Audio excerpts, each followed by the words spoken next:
Bonjour tout le monde. Espérez que c'est correct. Rodrigue, bonjour. Bonjour, Kitty. Rodrigue, bonjour. Bonjour, Kitty. Bonjour tout le monde. Espérez que c'est correct.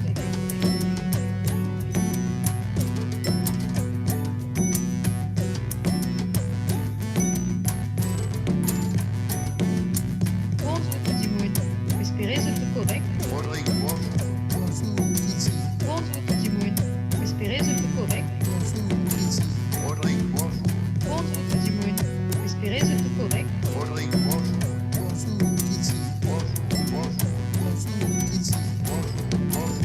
Bonjour, Kitty.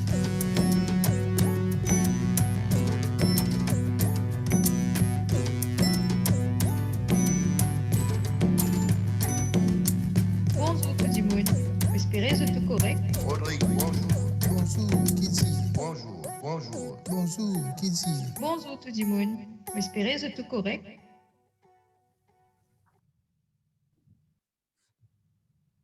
Bonjour tout le monde. Espérez que c'est correct. Rodrigue, bonjour. Bonjour, Kitty. Rodrigue, bonjour. Bonjour, Kitty. Bonjour tout le monde. Espérez que c'est correct.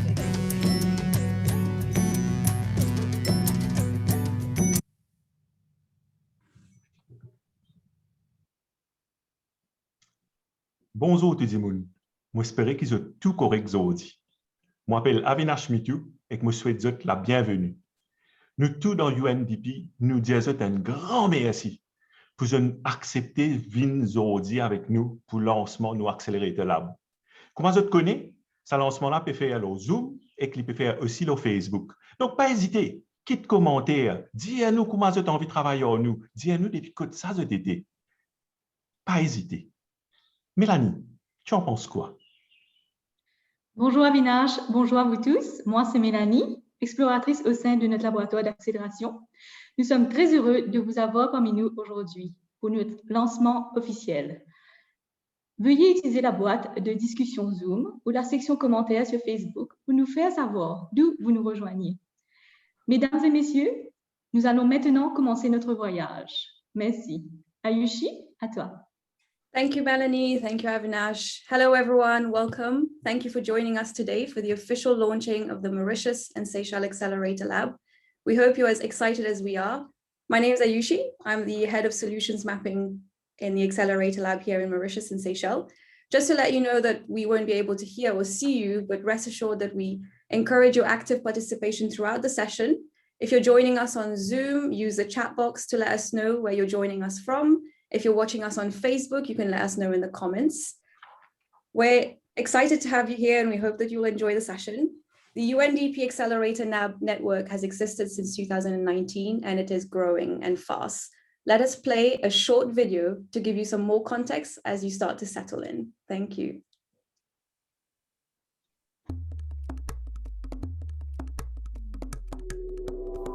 UNDP set out to build the world's largest and fastest learning network on sustainable development challenges. In less than a year, we did just that. 60 lab teams covering 78 countries are now up and running in UNDP offices, doing development differently. We accelerate learning by creating actionable intelligence and testing solutions. We strengthen capabilities by supporting decision makers to explore, experiment, and grow portfolios. We adapt to change by expanding the way UNDP invests, thinks about, and delivers development. We look for what's next by scanning the horizon. The network is comprised of fast and curious labbers. 72% are brand new to the UN system. 24% are returning to their home countries to solve development challenges. 63% have experience in ethnographic research. Our award-winning teams are helping UNDP reimagine sustainable development for the 21st century. In this time of planetary crisis, when best practices don't always exist, we need to learn what works and what doesn't for sustainable development problems in a matter of weeks, not years. That's what this agile network is about. When COVID-19 hit, governments had limited information, no blueprints, but had opportunities to work with people innovating to stop the spread of the virus. The Accelerator Labs have powered UNDP for fast action. UNDP Sudan identified insights about behavioral patterns such as panic buying and stockpiling. The most exciting part of our project is that we designed it and we did the data collection in just under 2 days. UNDP Ethiopia used foresight to imagine how COVID-19 will impact industrial parks. Here in Ethiopia, we used foresight to understand how the newly developed industrial parks would be affected by the pandemic. UNDP Philippines used real-time data visualization to help assess the impact of the pandemic on excluded citizens. In the Philippines, we used messenger chatbots and other digital tools in tandem with community organizing to give the vulnerable a greater voice in the assessment of the socio-economic impacts of COVID-19. UNDP Argentina helped design financial solutions for small entrepreneurs impacted by the crisis. Pay in Advance is a social media campaign from the Argentine Accelerator Lab. It encouraged consumers to pay in advance goods and services so they can get them after the lockdown ends. The way Accelerator Labs apply cutting-edge behavioral insights, support real-time data, and create future-proof policy advice is becoming an integral part of UNDP's contribution to the UN-wide response to COVID-19 and its economic legacy. Looking towards the future, the world's largest network of labs is growing and looking for partnerships with governments, businesses, and academia.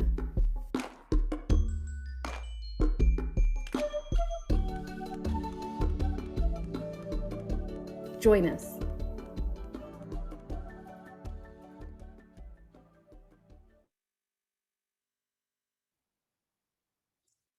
As the video says, join us. We really hope that you will in this adventure with us. And we hope that this video has been useful in explaining the Accelerator Lab and the exciting work that we have ahead of us. But just before we start, I'd like to kick us off with a small polling exercise. We're going to use a tool called Mentimeter. If you're on Zoom with us, check the chat. You'll see a link. You can copy and paste it into your browser. And for those of us on Facebook, you can use the QR code on the screen, but also we'll send the link on the comments. So let's take a short moment to define in one word what innovation means to us, to you, and we'll come back to the results a bit later on during the session. So please take a moment. If you're having trouble, all the information is on the screen.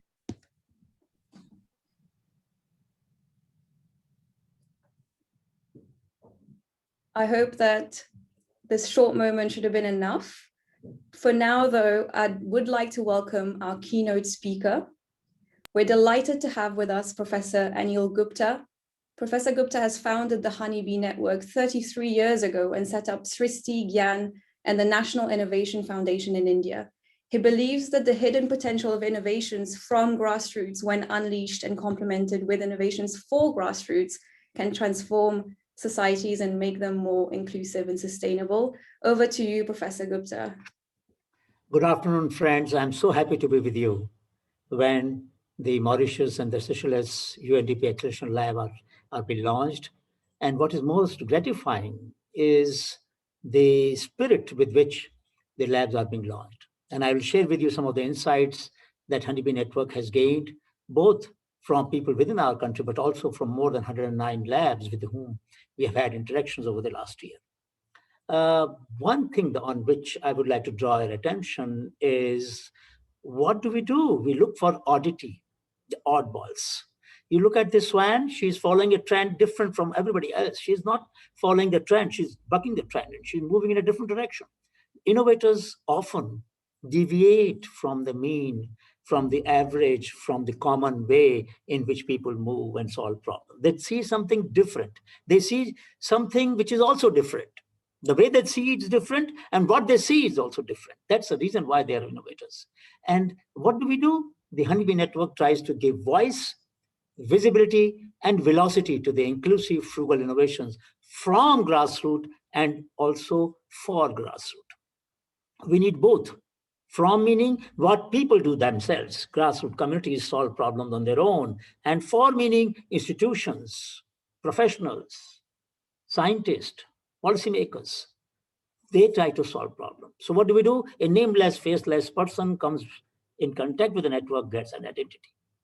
And let's see a beautiful opportunity that the UNDP Acceleration Lab provides. It not only provides the fastest and the scalable model, it also connects the continents. Just one slide here which shows from Salvador, from Somalia, from Guatemala, from Kenya, one problem, different solutions. What is the problem? How do we dispense sanitizer? Or how do we dispense water for washing hands? This was a crisis. And I have just picked up few. You have more than 24 solutions at the platform. What is it showing? It's showing that in real time, we can learn from experiments that are going around the world. This is what UNDP Acceleration Lab Network has made it possible for all of us to do.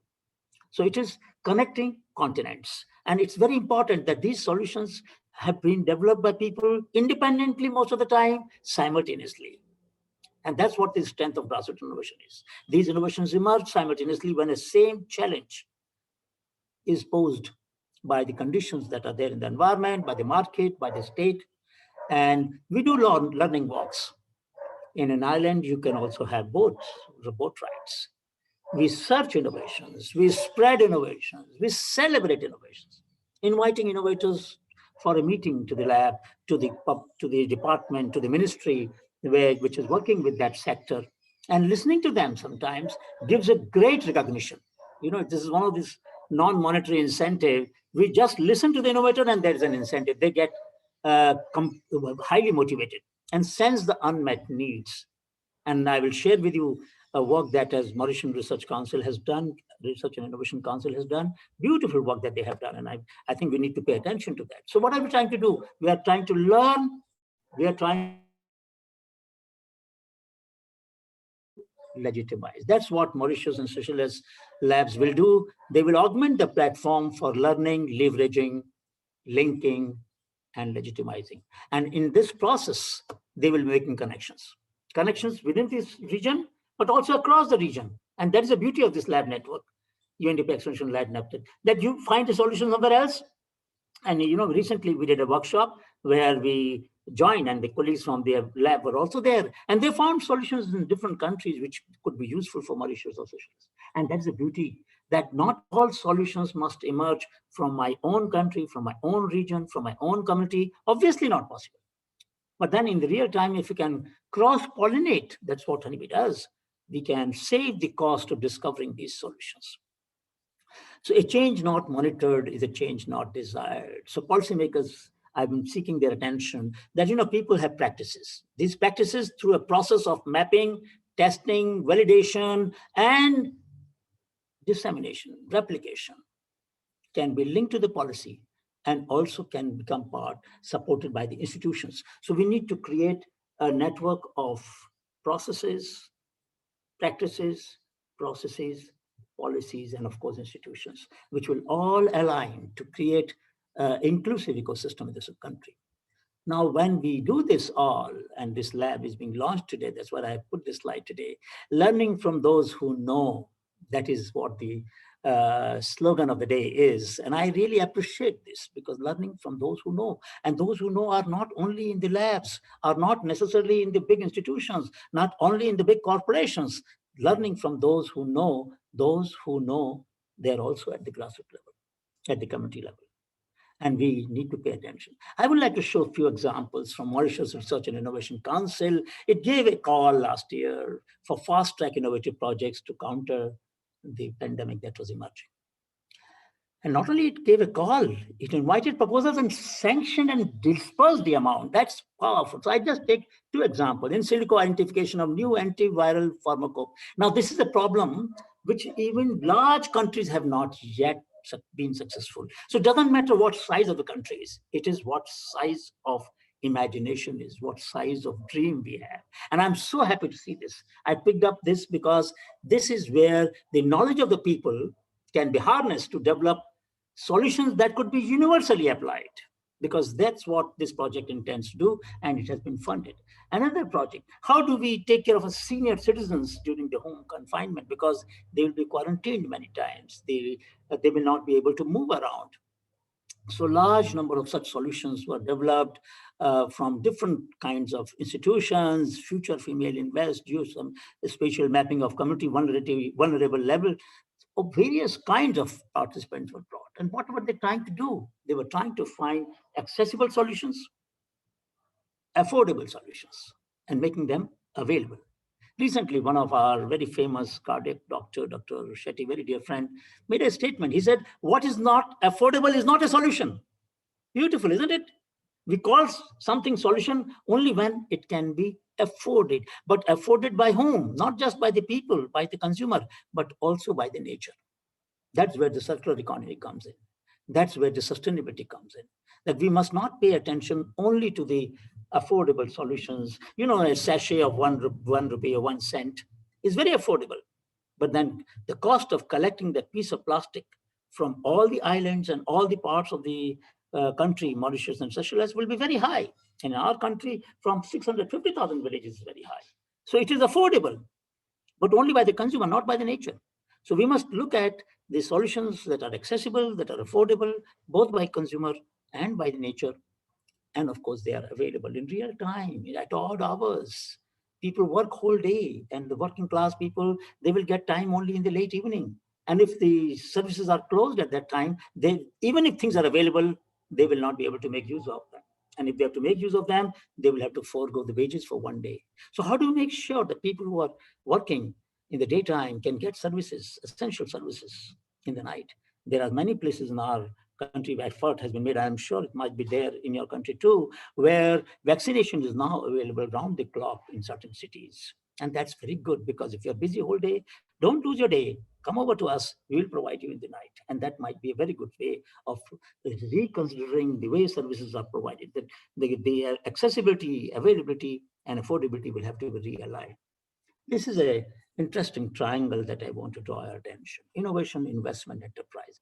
I was very happy when I saw that Mauritius Research Innovation Council has supported these innovations, has financed them. But sometimes one needs a smaller unit of finance, a risk capital, because entrepreneurs would need a small capital. They are not sure that their product will succeed. That's why, because it is innovative. The difference between a product which is innovative is that for that product, market has not yet emerged. For those products and services for which market has not emerged, there is a risk, and we need to be able to pay attention. So how do we connect the three? It's not always that the innovator will be also entrepreneur. So this is a small case that this screen was made by 6 communities. Their knowledge was pooled, and they were brought at the time of launch. So there are models that we can, and benefits go back to them every year. The royalty from the company goes back. So I'm hoping that the solutions that will be found by the MRIC, Mauritius Research Innovation Council efforts, will also provide new models of benefit sharing, so that the people get engaged, and those who are listening to this program can keep on submitting their ideas. And I'm sure there are colleagues from the MRIC on the line, and they might pick up these ideas. And the lab, Undp Acceleration Lab for Mauritius and Seychelles, will pick up these ideas and give them. They're not only hungry for learning, I'm sure they will be hungry for linking them. They will be hungry for leveraging them, and they will be hungry for legitimizing them. So, and I want to just give one example of a teacher who realized that not every child has access to a smartphone. How do you provide them online education then? They will be deprived, isn't it? And large number of children have been deprived. So how do you reach them? So he thought, why don't we use conference call? One call can take 10 students. And recently another teacher has developed a Bluetooth speaker. So he gave a speaker to various groups. So now he can get them in one call itself. So he can call one child from 10 groups and call them. This teacher tried to do 10 students in one call and called 4 times for 40 students. Further innovation has taken place in this idea that you can call all the 40 together, have one Bluetooth speaker in each group, call one person in each group, and they're all in the conference call. So the innovations will keep on coming because inclusion is our mission. We want nobody to be left behind. And when you want nobody to be left behind, your mind will work differently. You will start looking at the solution. So we have this competition, HPN Kriya Creativity and Inclusive Innovation Awards. And I want to mention awards, one award more, which you might like to know. In Philippines, for example, Innovation Acceleration Lab found 1 peso internet. If somebody can't afford all the time internet, they can have in 1 peso or in 1 cent or 1 rupee. And that would mean that they will have all their messages typed. They will all be uploaded and downloaded in that 5 minutes that they get in 1 peso or 1 cent. Therefore, we need to be looking for more and more creative solutions, which will then give incentives and will give impetus and will motivate people to come out with more affordable solutions. So how do we map? How do we engage youth? The students, every student, we should try that every college student should do at least one project for meeting the unmet need of the community. There's a database, grid.undp.org.in, where we have innovations from and for grassroots, which you can access. So let me close by saying, small is scattered is diverse, but diversity breeds creativity. And compassion triggers collaboration. Thank you so much. All the best for both the labs. Thank you very much, Professor Gupta, for your presentation and for sharing your great knowledge with us today. We've learned so much about meeting the unmet needs through inclusive innovation for and from grassroots. Once again, thank you very much, Professor Gupta. We'll continue working together across the network. Ladies and gentlemen, now I invite you to embark with us on a journey as we travel across 3 beautiful islands and discover some great stories of innovators within our community. Let's start our journey in Rodrigues with Mrs. Velen.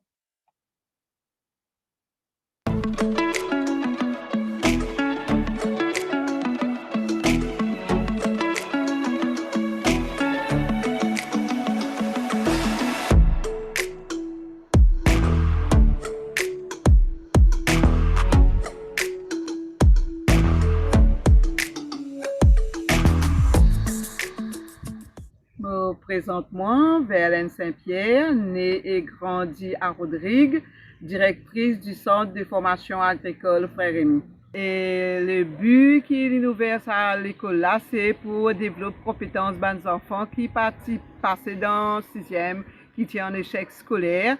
Et ils ont envie de développer compétences à des jeunes là, faire eux gagner un amour pour la terre, développer des compétences pour compter la terre et travailler la terre pour être capable de gagner l'avenir de demain et gagner un métier pour qu'ils demain deviennent des hommes et des femmes dans la société rodriguaise.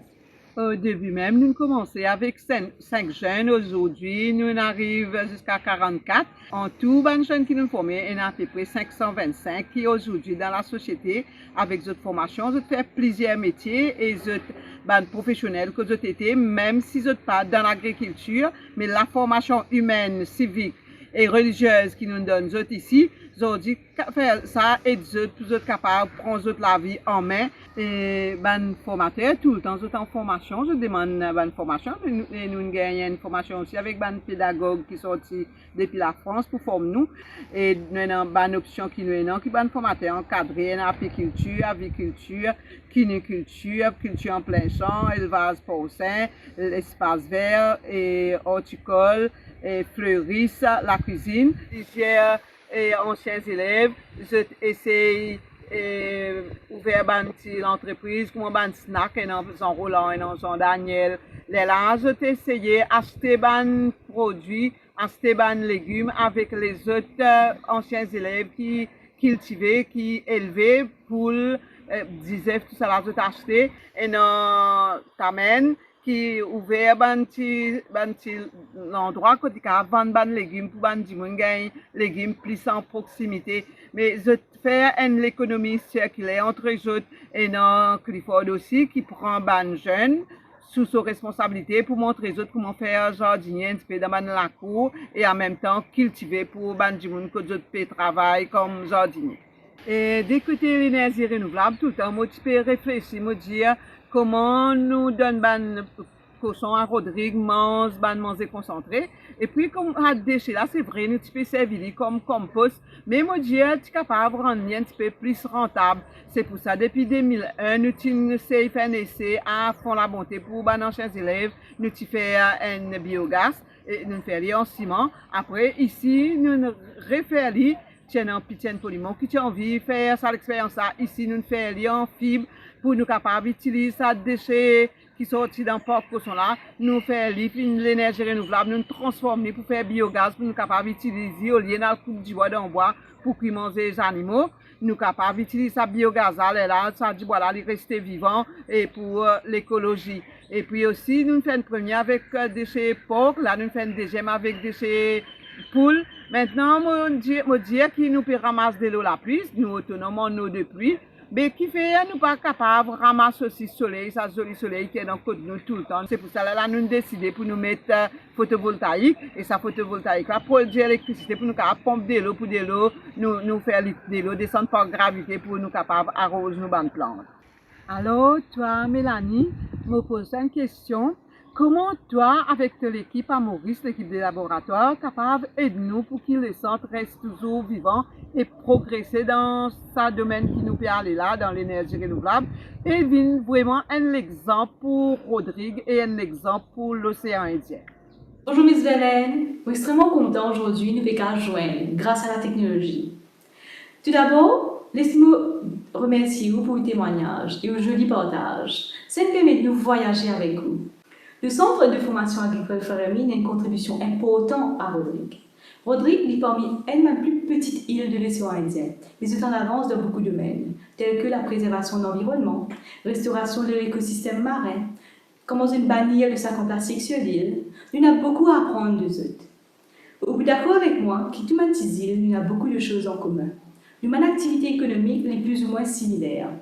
Nous avons le tourisme, nous avons l'agriculture, nous avons aussi la pêche. Mais aussi, nous faisons face à beaucoup de défis qui sont reliés au changement climatique.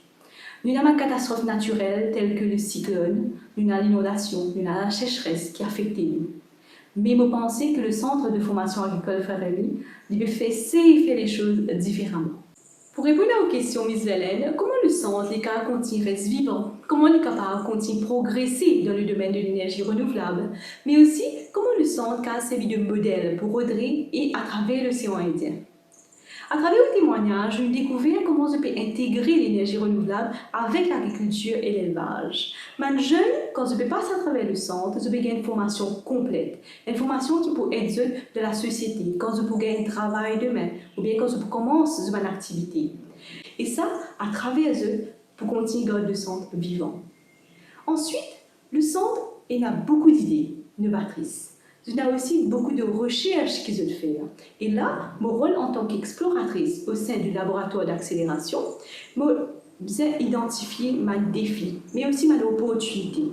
À travers mon exercice d'intelligence collective, nous sommes capables de travailler ensemble avec le Centre Ferremi, avec toute l'équipe, mais aussi avec d'autres organisations, pour guider ensemble comment nous sommes capables de servir l'exemple du Centre Ferremi pour répliquer dans d'autres organisations, que ce soit à travers la République de Maurice, la République des Seychelles, mais aussi à travers l'océan Indien.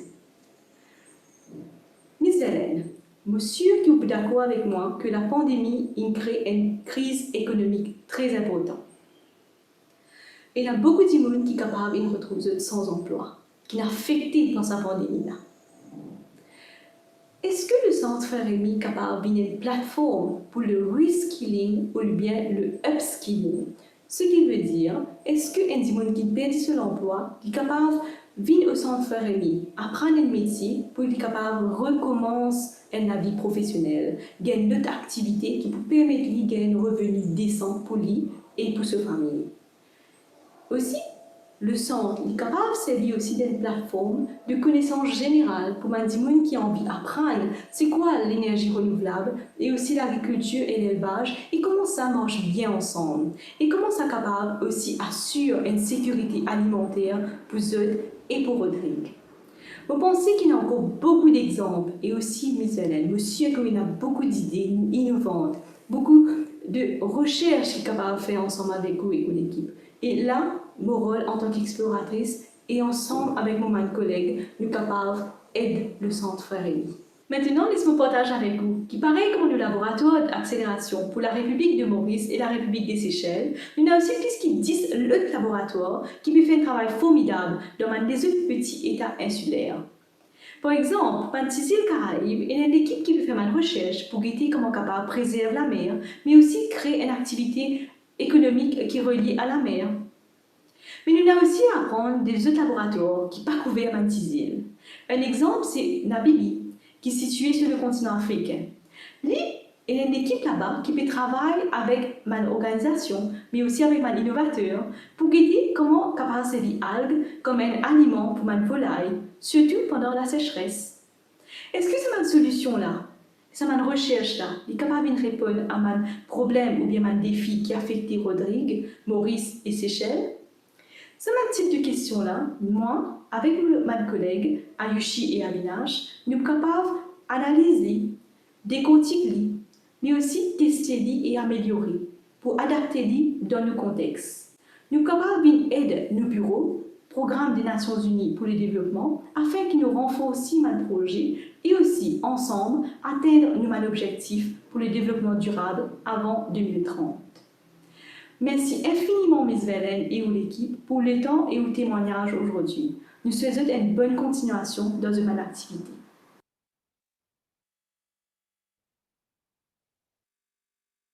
Thank you, Melanie, and a special thank you to Ms. Velen for this enlightening insight into Rodrigue Island.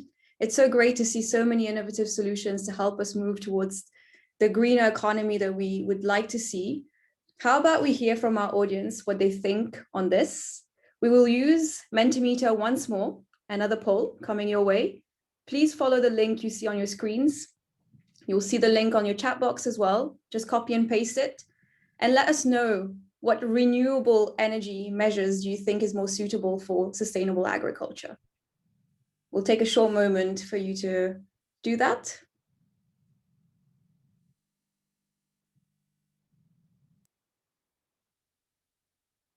Super. We're seeing the results come through and the majority of you have answered all of them.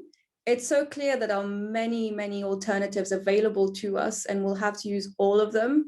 So thanks for your replies. Some more answering us right now. That's great. It's clear, it's all of them. We're on track. Thank you. Yeah, great.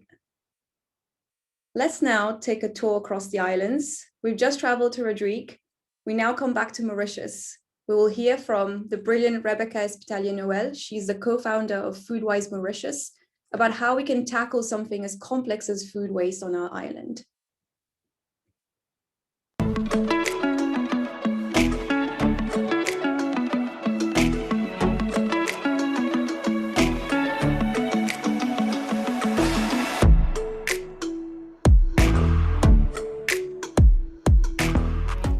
Bonjour, je m'appelle Rebecca Espitalier-Noel, j'ai 26 ans. Et je suis la cofondatrice de Foodwise. Donc Foodwise est une entreprise sociale qui existe depuis un peu plus de 2 ans. Donc notre mission, c'est de créer des solutions au problème du gaspillage alimentaire pour donner le pouvoir à chaque Mauricien d'apporter un changement positif. Foodwise, c'est surtout notre réseau de partenaires. Donc nous comptons plus de 200 entreprises qui redonnent le surplus alimentaire et plus de 120 ONG. Donc notre rôle, c'est de collecter les surplus alimentaires et les invendus avec les entreprises et de les redistribuer à des ONG qui aident des personnes vulnérables. Notre but est de sensibiliser et d'inspirer l'action sur les domaines du gaspillage, de la nutrition ou encore du développement durable.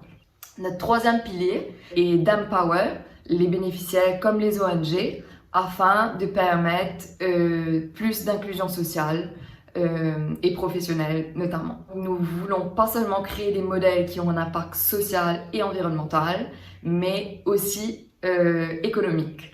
Donc pour cela, par exemple, nous avons lancé une initiative qui s'appelle Reduce. Donc en gros, nous récupérons des fruits et légumes moches, donc pas assez beaux au niveau esthétique, et nous les transformons en de délicieux jus. Et tous les profits sont reversés à Foodwise. Alors oui, on rencontre tous les jours des problèmes, mais les résoudre, c'est ce qui nous drive, et je dirais même que c'est la raison de l'existence de Foodwise. Donc, je vais expliciter 3 problèmes et la solution, ou possible solution. Donc, la première, c'est le fait qu'au début, les entreprises nous disaient c'est impossible de mettre en place ce système de redistribution alimentaire à Maurice, c'est trop dangereux. Donc, pour cela, on a mis en place 3 solutions.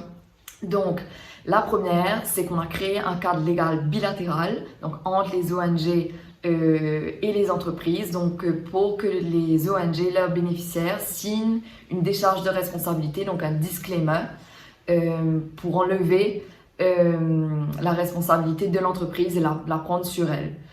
Donc la deuxième solution, c'est que nous choisissons méticuleusement nos ONG, que nous les formons et que surtout nous réalisons des check-up visites pour assess, pour voir s'ils utilisent de manière safe les dons et impactful aussi. Donc la troisième solution, c'est d'être super transparent avec les entreprises. Donc chaque entreprise sait exactement où sont partis ces dons et quel impact ils ont eu. Donc le deuxième problème que nous rencontrons, c'est le manque de sensibilisation et de connaissance du problème du gaspillage alimentaire à Maurice. Donc il faut souligner que les déchets alimentaires sont la première source de déchets à Mauritius, qui est la plus grande décharge et la principale décharge de l'île. Aussi, dans le monde, le gaspillage alimentaire est le deuxième contributeur le plus gros d'émissions de gaz à effet de serre après le domaine du transport. Donc, à Maurice, le manque de data nous empêche de réaliser l'ampleur du problème, mais aussi où il se situe. Donc, par exemple, est-ce que c'est au niveau de la production? Est-ce que c'est au niveau de la transformation? Est-ce que c'est au niveau de la distribution? Le troisième problème que nous rencontrons, c'est la professionnalisation et la formation de nos ONG. Donc, les ONG ont un grand cœur, elles font vraiment de leur maximum, mais malheureusement, à des fois, elles n'ont pas eu la formation ou n'ont pas les ressources nécessaires pour utiliser forcément les dons de la meilleure façon ou de mettre des objectifs et de savoir mesurer l'impact des dons. Donc, je vous donne un exemple. Une école, par exemple, quand on donne la nourriture, ce n'est pas seulement pour remplir l'estomac d'enfants, mais c'est pour vouloir avoir des impacts beaucoup plus grands et aller plus loin. Donc, par exemple, quand on donne à manger à une école, on voit que, premièrement, les enfants, le taux d'absentéisme baisse. Parce qu'au fait, les parents, souvent, ils n'envoient pas leur enfant à l'école parce qu'ils ont honte, au fait. Ils ont honte que d'envoyer leurs enfants sans rien à manger. Donc, quand on donne de la nourriture à des enfants à l'école, le taux d'absentéisme baisse. Le deuxième, c'est le taux de productivité. Donc, quand les enfants ont à manger, ils arrivent mieux à se concentrer et leurs résultats sont améliorés.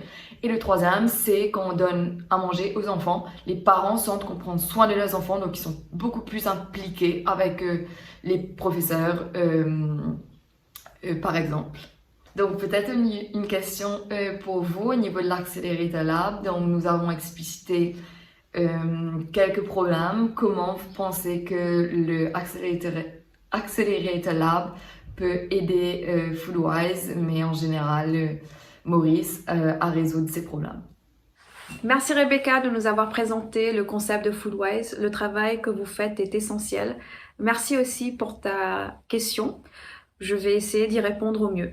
Pour commencer, je vais expliquer un peu le concept des laboratoires d'accélération du PNUD et mon rôle là-dedans.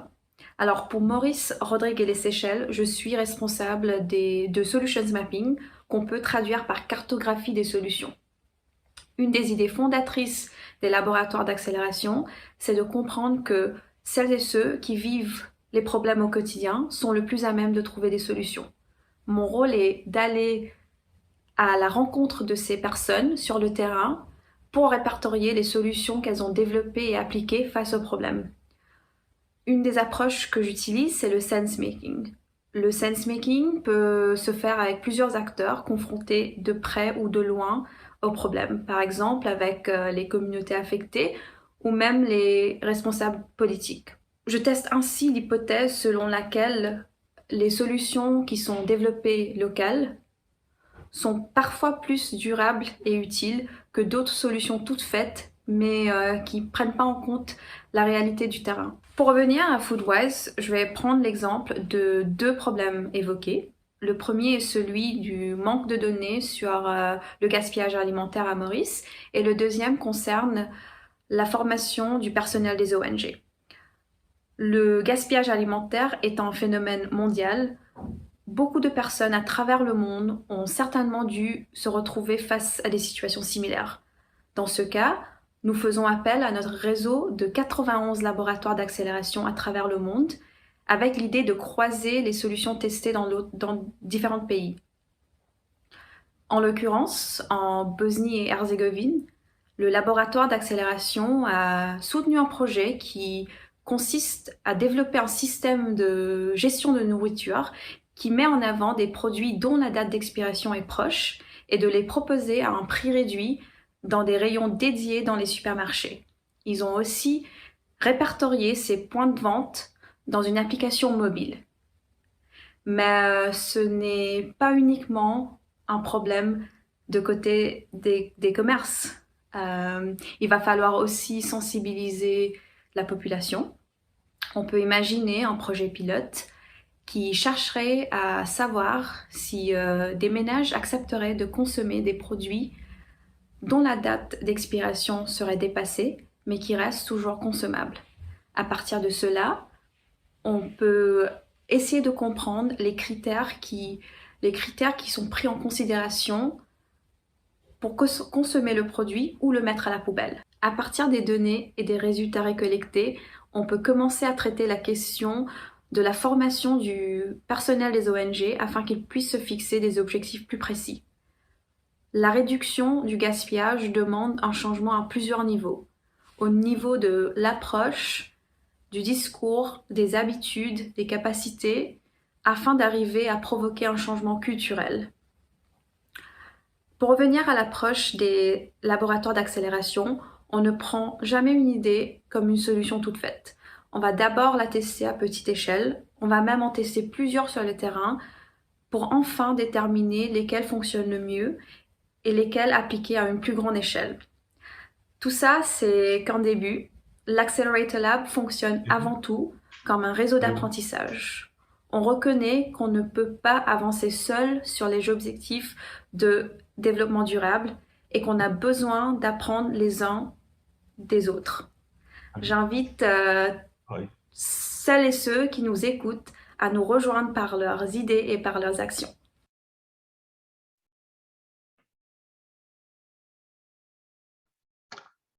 Thank you very much, Ayushi and Rebecca, for explaining to us how important the redistribution of excess food is important. I'll be honest, sometimes when I go to the supermarket, I can't really make the difference between, sell-by dates, best before dates, expired dates. So let's just have a poll now. Dear audience, how much does the indicated expiry date on a food product matter to you? So you'll see the link in the chat box, both on Zoom and Facebook, and you have about 1 minute to give us your thoughts. Thank you.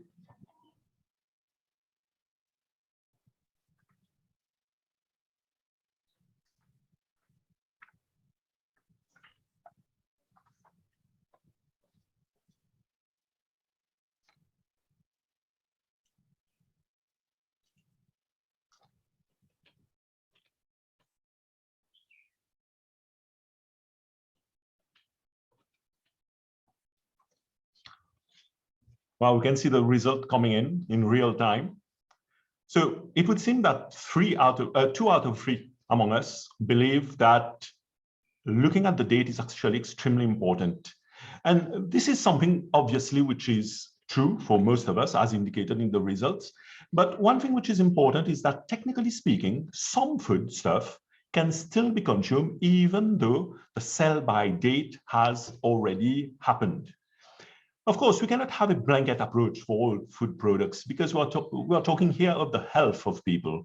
So one thing that we could do at the level of the Accelerator Lab is to conduct studies, really make sure to understand how people in Mauritius, Rodrigues, and Seychelles actually understand what those different dates mean. And from there, with partners, find ways to better optimize the use of food products in the Free Islands.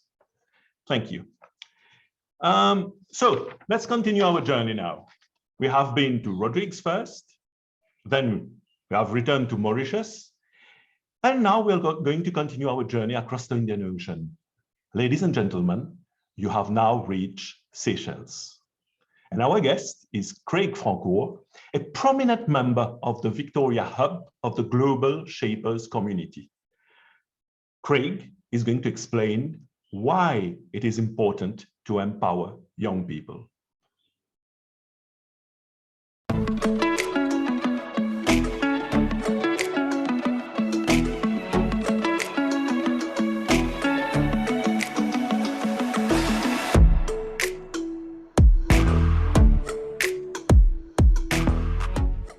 My name is Craig Franco.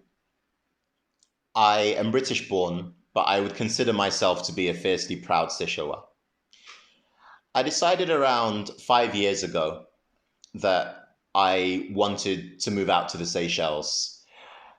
What actually drove that decision wasn't the beautiful beaches, it was a desire to give back to my country. My professional background is in youth engagement. I've been lucky enough to work in the education sector. I moved over to the charity sector, and now in the Seychelles, I work in the private sector. And irrespective of the sectors that I've worked in, I've seen how these different players can play a key role in making a difference in the lives of young people. I also consider myself to be an active citizen, making a positive difference in the lives of others, building our communities to be better, is something that I'm very passionate about. And it's a large part of the reason as to why I decided to join the Global Shapers community back in 2017, in particular, the Global Shapers Victoria Hub. So the Global Shapers community is an initiative that is born out of the World Economic Forum. The idea of the Global Shapers community is that young adults self-organize into what are known as hubs, and they mount projects. These projects are designed to drive dialogue, they're designed to drive action, and they're also designed to drive change on a community level. But there are several issues that we've identified along the way.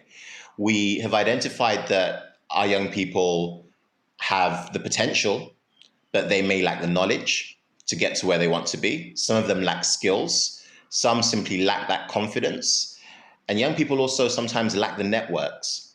We also have situations sometimes in our country where our young people are not listened to. The youth voice is not given as much attention perhaps as it deserves. So what we've tried to do within the Victoria Hub is look at those issues as well as some of the wider needs that our country has and see where we can join the dots. We have two areas in particular: the environment and conservation, as well as education reform, where we've mounted projects and tried to bring together a range of key stakeholders across our society to address these challenges. The Hub's educational reform project, Think Together, is fundamentally trying to revolutionize the way in which youth consultations are done in Seychelles.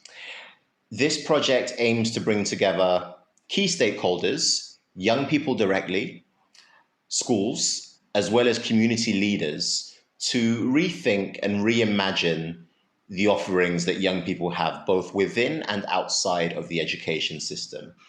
By applying design thinking principles in particular, young people's voices are empowered and, most importantly, validated in order to design actionable solutions, actionable interventions that they can thrive from, and most importantly, that they've had a say in.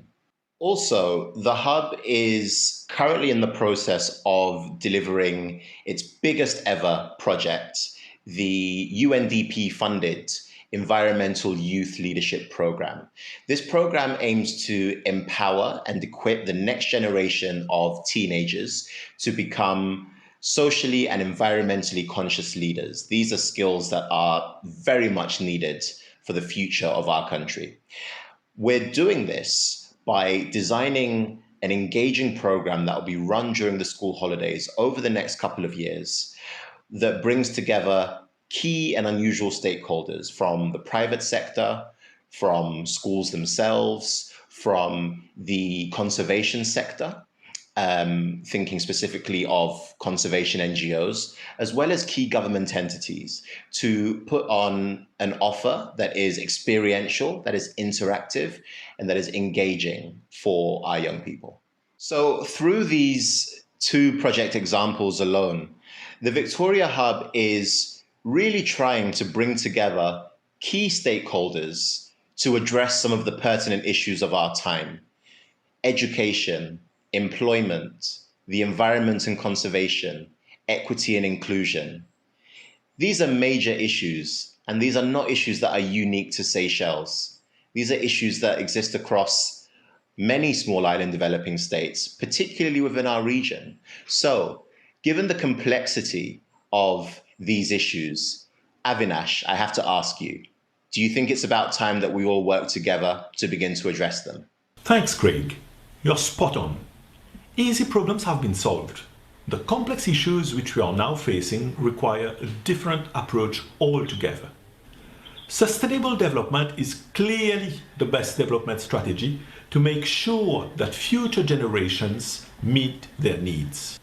Achieving the 17 Sustainable Development Goals, which promote prosperity while protecting the planet, presents unique challenges, most notably dealing with complexity, weak signals, and unusual stakeholders.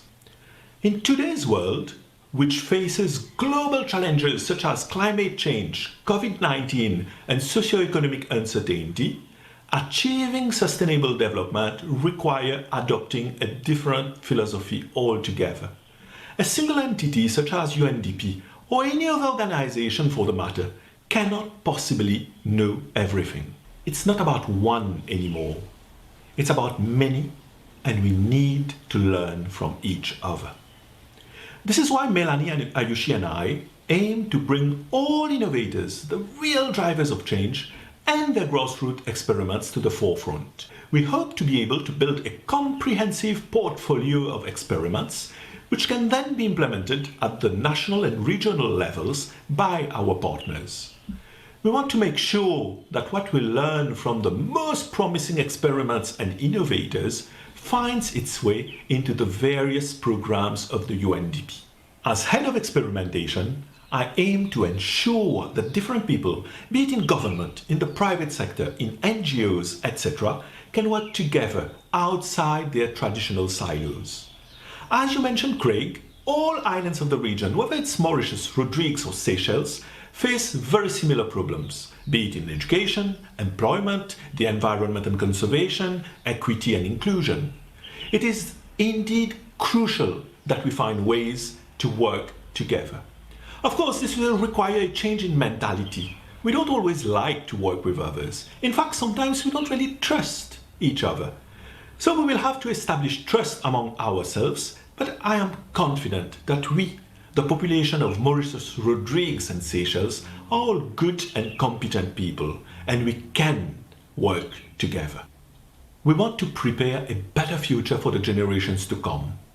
A future with fewer inequalities, where women enjoy the same rights as men, where we use renewable sources of energy, and where all of us, including all young people, can express our creativity without restraint.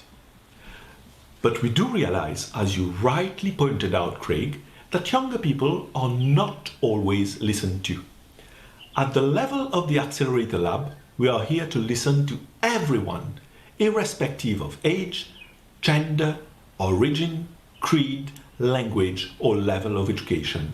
So, do not hesitate to contact us, whether by phone, by email, or any other means. The UNDP Accelerator Lab is being launched today as a catalyst, and we can only do it with you all. Let us build the largest innovation ecosystem of the region. Together, Let's achieve the SDGs by 2030 in Mauritius, Rodrigues, and Seychelles. Thank you.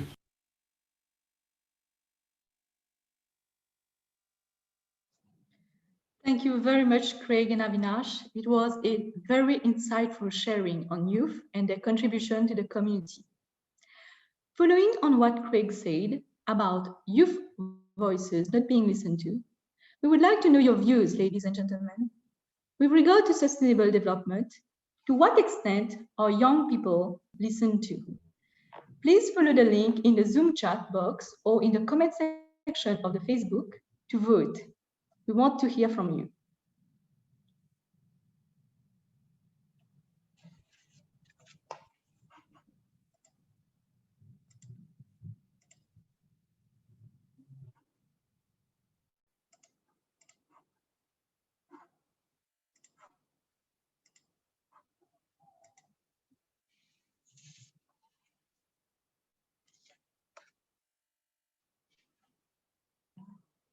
So we're seeing the result coming in.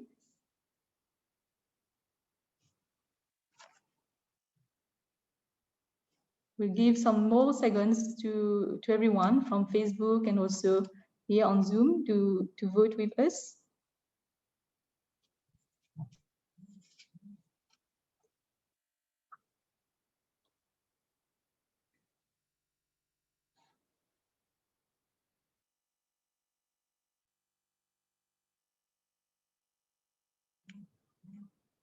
You can also see the result on the screen, so we can interpret it. Thank you very much for your participation with us. We'll close the poll. We can observe that the majority of us think that young people are not listened to. For our UNDP Mauritius and Seychelles Accelerator Lab, one of our priorities will be working with young people and encouraging their voices to be heard, empowering them to become change makers. On this note, I will leave the floor to you, Avinash, as you share the result of the first polling exercise. Remember, defining innovation in one word. Yeah, you still remember 1 hour ago, we asked the audience to define innovation in one word. And this is what we have as results. So for a majority of us, innovation is synonymous with creativity. But we can also see technology, something being new, a solution to a problem, an alternative, etc., the future. So those words are always within a few centimeters of innovation. We cannot tackle innovation without being creative. We cannot tackle innovation without using the latest technologies. But within everything, do not forget that we need human beings. People are key to everything. So, dear audience, thank you very much for having listened to us for 1 hour. We now move to the official launch of the UNDP Accelerator Lab for Mauritius and Seychelles, as well as Rodrigues. With us today, we are honored to have His Excellency, Ambassador Sylvestre Radegonde, the Minister of Foreign Affairs and Tourism of the Republic of Seychelles. Mr. Christian Groen, the Head of Cooperation at the Embassy of the Federal Republic of Germany in South Africa. Professor Tishan Bowron, the Executive Director of the Mauritius Research and Innovation Council. Mrs. Gina Lucarelli, the UNDP Global Team Leader for the Accelerator Lab Network in New York, as well as, of course, Mrs. Amanda Serumaga, the Resident Representative of UNDP Mauritius and Seychelles. Dear Amanda, you now have the floor. Warm greetings to everyone wherever you are, and just to recognize the key participants that have been mentioned by Avinash, I also want to make a special recognition of the public officials who've chosen to join us and take time out of their schedules, as well as the innovation technical people in the ecosystem of Mauritius and Seychelles. So today is Innovation Day, and I'm pleased to welcome you all to the virtual launch of the UNDP Mauritius Accelerator Lab. And again, thank you. Development challenges are increasingly complex, and the present COVID pandemic has made them even more so. The pandemic has had a global impact on small island developing states, and the pandemic has laid bare the vulnerabilities that you will see in Seychelles and Mauritius, notwithstanding their high income and high human development statistics. So even though COVID-19 is a source of stress for inhabitants on these islands, people have adapted by becoming more resilient, and many have started to adopt several sustainable principles and practices. They've understood that it's important for all of us to leave a better planet to the generations to come, and this is no easy task. You've just heard from the three innovators, Ms. Espitalier-Noel, Mr. Verdun Saint-Pierre, and Mr. Franco, who are optimistic about the future of the three islands as they found solutions to reducing waste, repurposing old fruits and vegetables, optimizing natural resources such as animal waste and biogas, and working with youth. To respond to these complex challenges of sustainable development, in 2019, the UNDP built the largest and fastest learning network on the sustainable development challenges. Today, our Accelerator Labs network span more than 91 locations all over the world and help 115 countries. We'll hear from the Accelerator Labs team leader, Gina Lucarelli, during this launch about how UNDP is contributing to reimagining the development for this 21st century, building on innovations in their grassroots and experimentations at its core. Through a global network, grassroots innovations are identified by each lab, they are validated, tested, and deployed across the country. The most successful innovations can then be upscaled and benefit not just the region and our three islands, but even worldwide. This massive UNDP endeavor would not have been possible without the leadership of the UNDP administrator, Mr. Achim Steiner. We also thank the German Development Corporation, the Qatar Fund for Development, the government of Italy, and all UNDP's core partners for their support. I must also extend thanks to Professor Gupta's Honeybee Network in India, Nesta in the UK Research and Innovation, and MIT in the US for providing their expertise in this network. Ladies and gentlemen, so why an Accelerator Lab for Mauritius and Seychelles? There are 10 years left to achieve the 2030 Sustainable Development Goals target. This must be a decade of action. So we want to leverage the grassroots solutions and innovations to give a boost towards the targets. For Mauritius, Rodrigues, and Seychelles, as we've said, the COVID-19 pandemic has been a wake-up call. Many in the tourism sector have lost their jobs and are likely to lose more as a direct consequence of the pandemic. What would be the best plan for reskilling and redeployment? Will women be impacted more than men?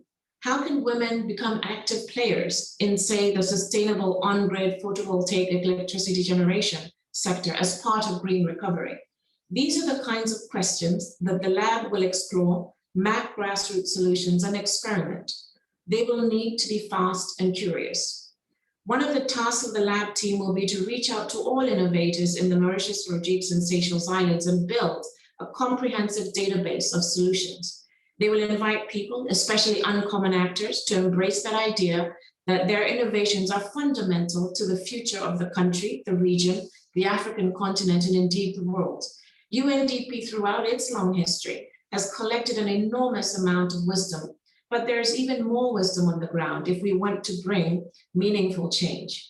We need to learn from each other. So you've just met the lab team. Ayushi is the head of solutions mapping. Her role is to discover and validate grassroots innovations and their regularly enriched repository of knowledge. Of course, for her to be able to do so, she will need to engage with innovators on a regular basis. We know that the important conceptual, scientific, technical, and even societal advances are happening elsewhere. So as head of exploration, Melanie will work on emerging trends and support the UNDP country office to adopt an anticipatory approach towards sustainable development. And finally, you've heard from Avinash Neetu, head of experimentation. He will continue to contribute to breaking down traditional silos by identifying the real drivers of change. He will design experiments to contribute to solving complex problems and find ways for everybody to work together. Experiments might, of course, come from the solutions mapping team or the exploration team, and include also Internet of Things, blockchain, or artificial intelligence. So the team will work directly with communities, with Mauritius, Rodrigues, and Seychelles, scanning the horizon, sensing what's happening on the ground, and capturing trends and stories. This is something, that the three heads cannot do alone. So I therefore invite you to join the lab in their work. So let me come to a close here, ladies and gentlemen, and say we're confident that by identifying the most promising grassroots solutions and scaling them to the country and the region, we will be able to provide a new momentum towards economic growth and job creation across our island states, obviously with the guidance and support of the resident governments. The lab will also contribute to policy dialogues and collaborate with the public and private institutions. And as I've mentioned, we want our UNDP programs to be enriched with inputs from our colleagues, whether based in Mauritius, Seychelles, or elsewhere.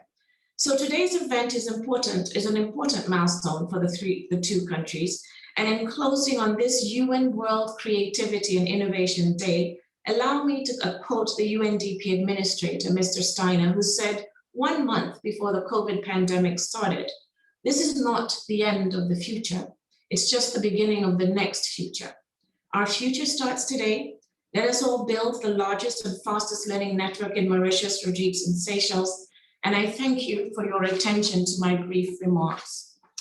With that, allow me to now invite Gina Lucarelli, the team leader for our Accelerator Labs network globally, to give us a little bit more insight as to what they do, why they are good, and how we can all help. Over to you, Gina. Thank you so much, Representative Sotomayor, and thank you so much to the team, Avinash, Melanie, and Ayushi, for inviting me to join your launch today. My name is Gina Lucarelli. I am the global team leader for all of the Accelerator Labs, like the one covering Mauritius, Seychelles, and Rodrigues. You are now joining a global network of 91 labs, including 35 across the continent of Africa, and we're really thrilled to have you on board. These labs, as you've seen here from this launch, are trying to marry two kinds of capabilities. The capability that we see in social innovation that comes from advances in data science, that comes from using ethnographic method to understand grassroots innovations and practices, and the talents that come from experimentation, industrial design, and engineering.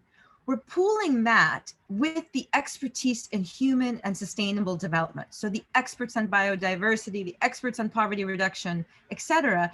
And as Professor Gupta said, we're challenging ourselves to think, who is actually an expert? We believe that people who are closest to the problem, farmers who are trying to grow crops given high fluctuation of weather due to climate change, those businesses, tourism businesses which are struggling to stay afloat given the global shutdown, these are the real innovators and the real experts. And this is really what drives our work. So when we started this global network of social innovation labs inside the United Nations, we were thinking about the grand challenge that all governments have agreed to achieve the Sustainable Development Goals by 2030. And here we were looking at the complexity of that ambitious task. We were looking at the fact that with almost 8 billion people on the planet, every action and decision matters. So it's a massively decentralized, actually distributed operation. How you and I grow our food, heat our homes, cool our homes, move around in the world, how we even charge our phone, all of this contributes to whether or not future generations will be able to meet their development needs. And so we see this challenge, sustainable development, as a collective intelligence problem, a problem where we all together need to get smarter together, right? Through the power of our own knowledge and tapping into that, as you've seen happening here, elevating innovators wherever they are, and also bringing in the power of technology and machines to help us process all this knowledge.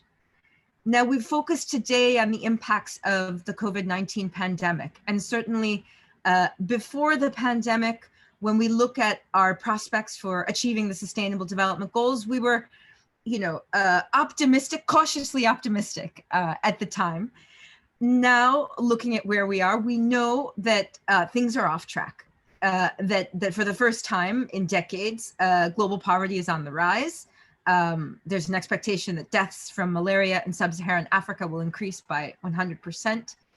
And unfortunately, even this global shutdown of travel and economic activity, industrial activity, which has happened over several months, may not be enough to maintain global warming within 1.5 degrees Celsius.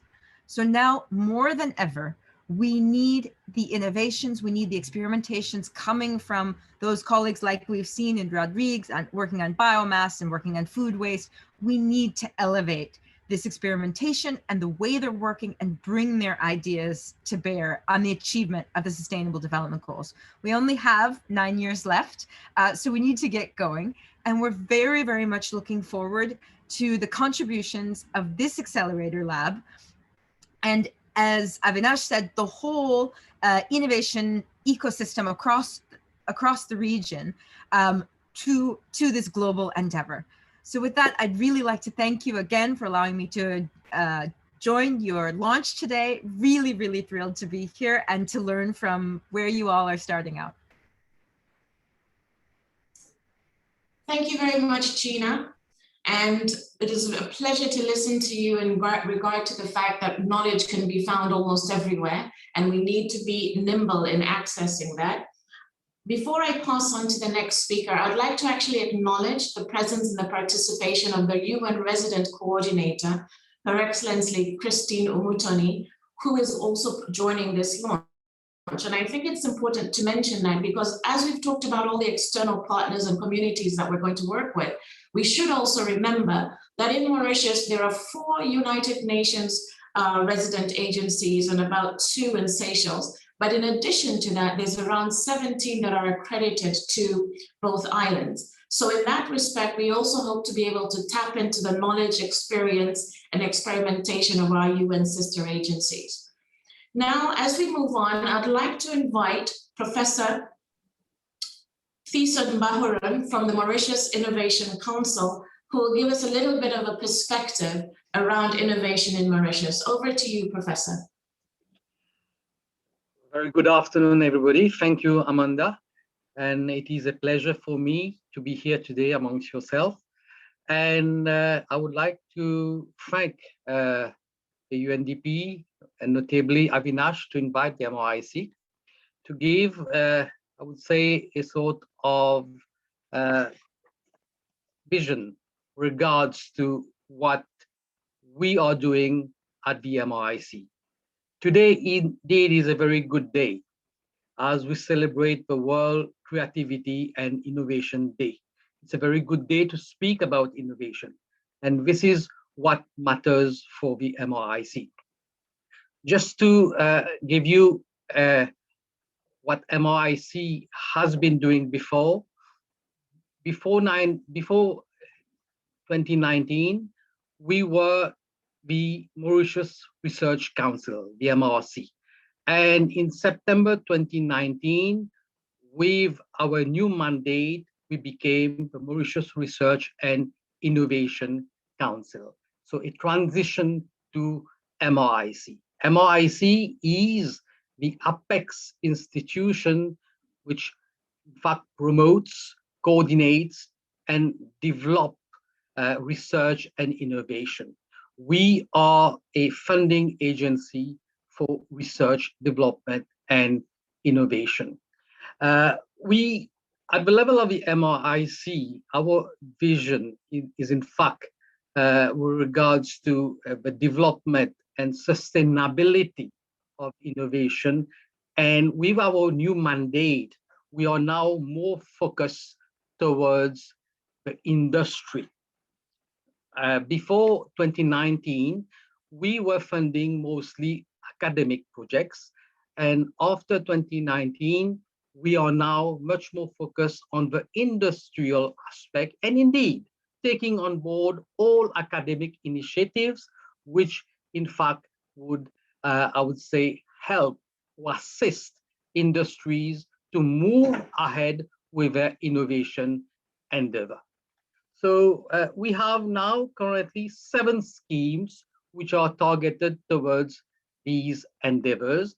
And all these schemes indeed imply the activities of academics, industrial people, SMEs, startups, and incubators as well. Besides these 7 schemes, we also have made several calls, special calls to address, I would say, immediate needs of the country. Regards to what we had with the COVID-19 episode, we launched a number of initiatives. For example, the special call for the COVID-19. We had our Wakasho oil spill. We have a special call to this effect. And more recently, we have launched Fast Track Innovation Initiative to address the needs of the country in terms of emerging sectors, smart agriculture, circular economy, and social innovation. We have also launched schemes regards to the public sector transformation scheme. Besides our schemes, which fund the industry sector and also other, I would say, annex sectors, we have a number of in-house projects. We are very proud of our satellite project. In fact, at the end of May and June, we are launching, Mauritius is launching its first satellite, which would indeed be a sort of springboard for innovation at grassroots level, because we are using this project to go into schools and to have what we call as endeavors pertaining to grassroots innovation and to inculcate the concept of research, development, and innovation at grassroots level. So these are some initiatives that we have. We have also at the level of MRIC, the Global Innovation Index Endeavor. In fact, MRIC is the coordinating body in Mauritius for the GII. And members will recall that we have a progress in our GII classification from 82nd to 52nd place. And we are here to sustain this position through various initiatives. And we are encouraging the whole sectors in Mauritius to move along this line for, I would say, sustainable innovation. Besides, we have also our national SME incubator scheme, where we work with incubators and promote the setting up of incubators and eventually startups. We have had a lot of experience in that particular sector, and we have indeed we're trying to, I would say, to expand to other sectors in the National SME Incubator Scheme, regards to sports, regard to agri-tech, and regard to the ocean technology. So this indeed, I would say, would be the platform for startups to be involved in innovation endeavors. There was a poll, I saw that only 40% of young people are being listened regards to innovation. Here, we are providing the opportunity for young entrepreneurs to come up in these various sectors, in various incubators and startups to move ahead along the line of innovation. And regards to these, well, I would not indeed dwell longer on those initiatives, what we are doing right now, and I would like to thank you for your attention.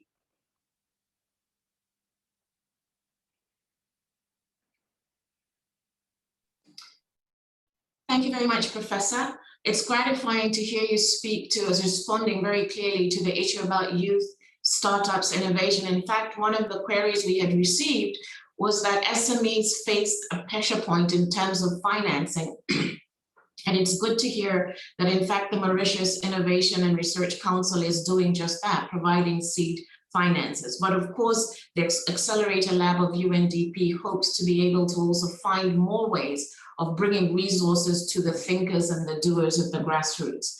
So now that we've heard from Mauritius Innovation and Research Council and all that they are doing, it's my pleasure to invite Mr. Christian Grun, who is the head of development cooperation for the government of Germany based out of South Africa. And on the question of how are we able to do all this, we've had some fundamental support, and not the least of which has been from the government of Germany. Over to you, Mr. Grun. Thank you very much. I hope you can all hear me and maybe even see me. Greetings to all of you from Pretoria in South Africa. It's a pleasure for me to be with you today. Actually, it's been wonderful to see the first results of the Accelerator Lab in South Africa, which we have launched last year together with Naudus Bekele Thomas, the resident coordinator in South Africa, and my friend Ayu, the resident representative from UNDP.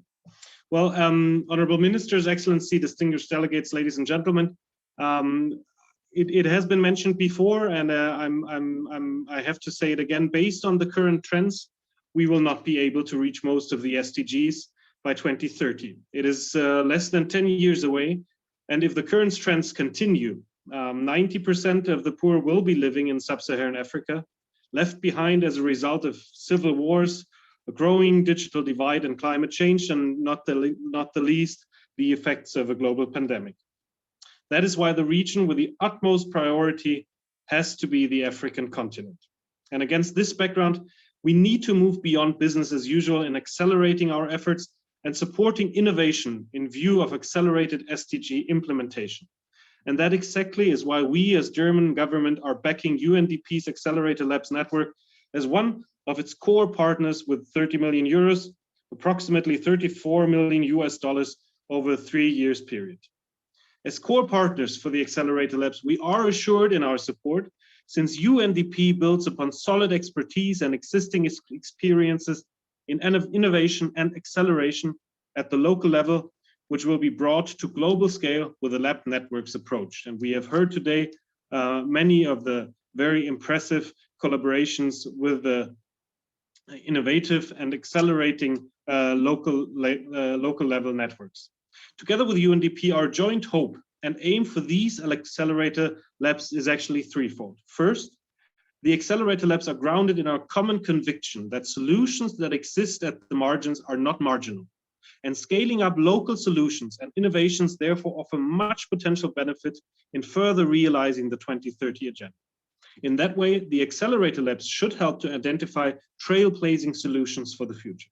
Second, after gathering traction, the accelerators should become integral to UNDP's work at the country level. They should stipulate innovation, overcome organizational silos, and bring existing innovation to UNDP's global network of 170 country offices and its 17,000 staff around the globe.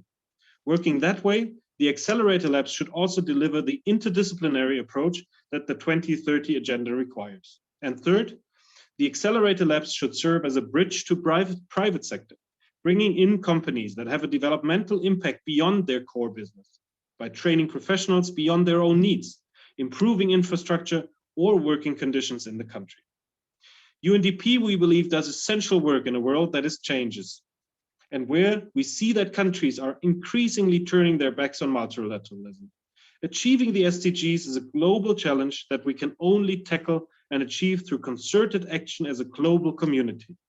The Accelerator Labs have the potential to be catalysts for a next generation of developmental solutions. These Accelerator Labs require a higher tolerance for error and a more risk-prone approach, which is essential in order to effectively foster innovation at scale. At the same time, in our assessment, the opportunities offered by the labs are immense and need to be capitalized upon to accelerate progress towards the 2030 agenda. Ladies and gentlemen, Germany continues to be a resolute supporter of UNDP and its important mandate in helping to deliver an integrated response to intertwined developmental changes. We look forward to deepening and intensifying our collaboration on the Accelerator Labs and to see how they will accelerate a holistic implementation of the 2030 Agenda. We're looking forward to continue cooperating. Thank you very much.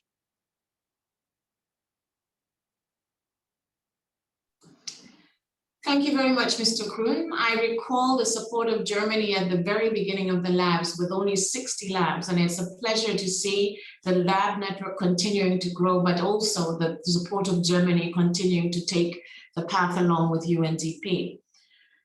Allow me to now go over to Seychelles, and we are privileged to have a recording from His Excellency Sylvestre Radegonde, who's the Minister of Foreign Affairs from Seychelles. Unfortunately, he was not able to join us physically, but took the time to record a message to celebrate the launch of the Accelerator Lab for Mauritius and Seychelles. Over to you. Madam Resident Coordinator of the United Nations, Madam Representative of the United Nations Development Programme, ladies and gentlemen, it is a pleasure to participate in the official launch of the UNDP Accelerator Lab for Mauritius and Seychelles. Today, we join the world's largest and fastest learning network on sustainable development challenges, spanning 91 labs in 115 countries. The traditional notion of a laboratory, as we know it, has been expanded to increasingly apply to spaces engaged in identifying societal issues and finding innovative solutions to them, based on a participatory approach with people working collaboratively and sharing resources. This is at the core of the UNDP concept of Accelerator Labs. The global network aims to be an incubator for the future and to hasten the implementation of the 2030 Agenda for Sustainable Development. The painful consequences of the global COVID-19 pandemic underscore the urgent and pressing need for increased collective approaches amongst the United Nations member states, especially for small island developing states. The merging of Seychelles and Mauritius in this sub-regional Accelerator Lab is yet another step in this direction. Our natural affinity, shared heritage, historical connectivity, and geographical proximity make us ideal partners in this innovative project led by UNDP. Whilst our two countries present different contextual realities, the challenges we face are basically the same. Amid the ongoing global pandemic, we continue to face hardships. Our economies contracted significantly in 2020, driven in large part, especially in the case of Seychelles, by a drastic decline in tourism, on which a majority of our population depends directly or indirectly for a livelihood. The road to recovery will be long and arduous, but we are rising to the challenge. As a result of our national vaccination drive against COVID-19, over 50% of our population have been fully immunized, our aim being to reach 70% of the population in the next few weeks, thus achieving herd immunity. The success of our national efforts has allowed us to take some bold measures, with the result that the economy is slowly picking up, driven by a gradual increase in tourism figures. The short to medium-term outlook, however, is still bleak. Whilst the impact of the global pandemic on us has been, to some extent, mitigated by our fisheries industry, it has made us realize the inherent danger of over-reliance on tourism. The message, therefore, is clear. We need to diversify. We need to innovate. What better way to achieve these objectives and ultimately the goals of Agenda 2030 than through the Accelerator Lab network? The Accelerator Lab concept represents UNDP's novel model of doing business. It is multifaceted and all-encompassing. It addresses the complexities of social and environmental issues and linkages between them by applying strategic thinking to the identification of problems and opportunities. It promotes strategic partnerships and new business models. It fosters a collective and pragmatic approach to finding innovative solutions involving the public sector, the private sector, civil society, and grassroots organizations. In short, and to quote UNDP, it is a radical approach to do development differently. The Accelerator Lab network is already proving to be a success in over 100 countries in which it is already embedded. The Mauritius Seychelles Accelerator Lab that we are launching today is the latest link in this chain, in this vast network of countries which share a common vision for the future of humanity. Our lab, and we claim ownership of it today, will help us work on the sustainable development challenges facing Seychelles and Mauritius. Through the exchange of ideas and best practices, we can, together, identify new opportunities and create partnerships. We can learn together. Of no less significance, our own lab will provide ready access to the vast network of accelerator labs throughout the world and allow us to tap into additional resources for our specific development models. It is yet another important milestone in our decades-long relationship with the UNDP. We are fully committed to the Accelerator Lab. Not only will we work to make it a success, but we ambition to lead by example. To conclude, I wish to thank you, Madam Resident Representative of the UNDP, the sincere thanks of my government, and our deep gratitude for your unfailing support to our country. I thank you. And so there you have it. We've heard from UNDP locally and globally. Thank you, Gina. We have heard from the Mauritius Research and Innovation Council. Thank you, Professor Baharoun, and all the things that the country is trying to do. We have heard from one of our fundamental supporters, the German Development Corporation. And we've also heard, of course, from Seychelles, which is going to be one of the key islands that we'll be working in. So now we're ready to actually launch the lab, and I invite Gina to formally launch the lab. Over to you, Gina. Thank you so much. What an honor to do this, to launch your lab here from New York City. So welcome aboard to the lab team in Mauritius and Seychelles. We're thrilled to have you on board. With this moment, let the lab be launched and let the acceleration towards the Sustainable Development Goals begin. Thank you very much, Gina. Bonjour tout le monde. Espérez c'est tout correct. Rodrigue, bonjour. Bonjour, Kitty. Rodrigue, bonjour. Bonjour, Kitty. Bonjour tout le monde. Espérez c'est tout correct.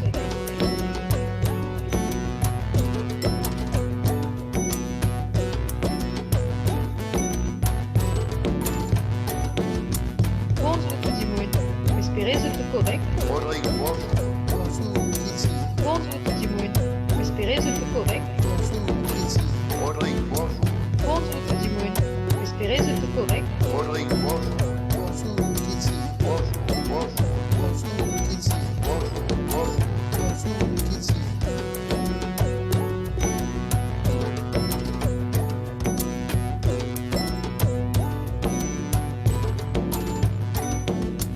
Bonjour tout le monde. Espérez c'est tout correct. Rodrigue, bonjour. Bonjour, Kitty. Bonjour, bonjour. Bonjour, Kitty. Bonjour tout le monde. Espérez c'est tout correct.